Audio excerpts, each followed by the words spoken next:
Canupiam, welcome to the Tamaquag Museum's virtual Maple Sugar Moon celebration.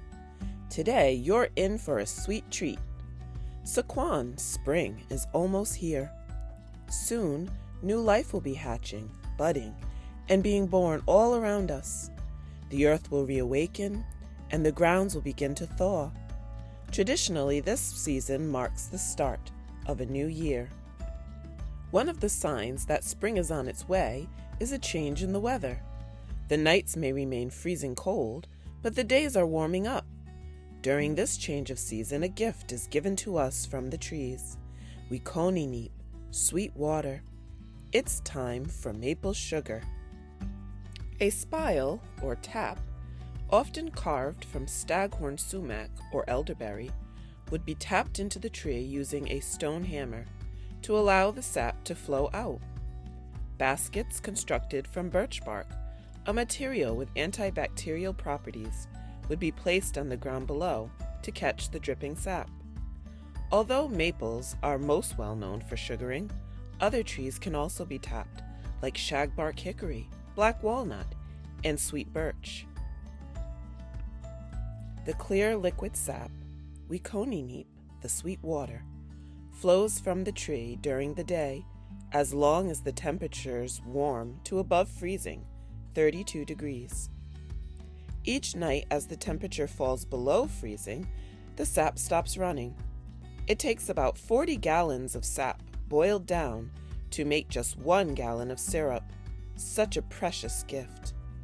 Sugars made from tree sap were the only sugars traditionally available to the indigenous people of the Northeast region. That is why we celebrate the Maple Sugar Moon, to thank Creator for this sweet gift, a celebration shared by many indigenous peoples of Turtle Island for centuries. Thank you for joining us today for a celebration of the Maple Sugar Moon.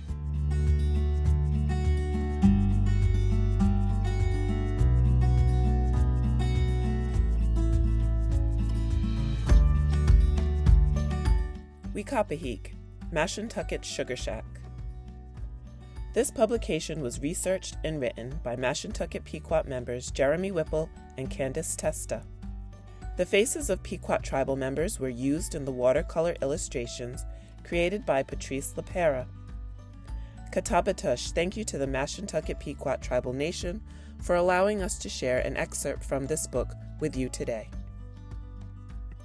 The Legend of Weekapaheek. Did you know that many, many moons ago, the maple trees here were filled with maple syrup?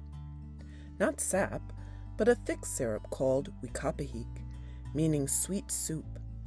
The people could get Weekapaheek at any time of year. It was the sweetest gift from the Creator, and all the people had to do was drill a hole in the bark, pound in a tap, and place a bucket under the flow of Weekapaheek. One day, the giant came to a village to see how the people were doing, but he couldn't find anyone anywhere. It is summer, so maybe the people are tending their cornfields. Do you think they were tending their cornfields? Mata. Maybe they are out picking berries. They really do love strawberries. Do you think they were picking strawberries? Mata. Oh, thought the giant. They must be fishing. Do you think they were fishing? Mata. Finally, the giant found the people. And do you know what they were doing? They were lying on the ground under the maple trees with their mouths open, just letting the syrup flow right into their mouths. Oh, the horror of it all!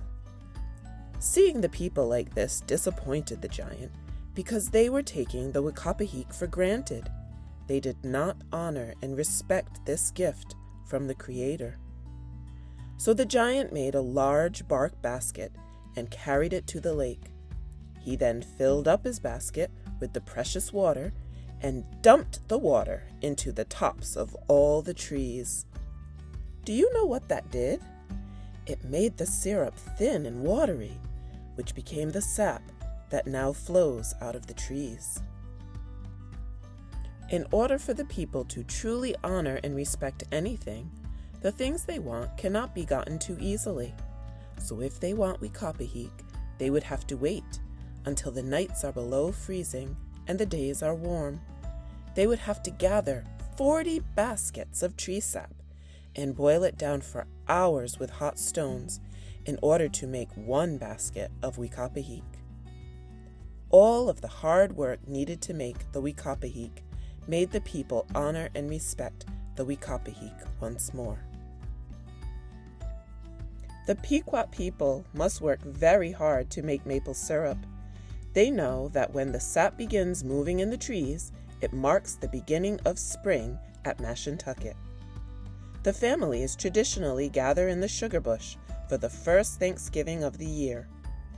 There is a lot of work to be done to turn the tree sap into delicious syrup, so everyone lends a hand. The people share their stories and songs and dance in Thanksgiving for the gift of maple trees. That's Maple Sugar Thanksgiving.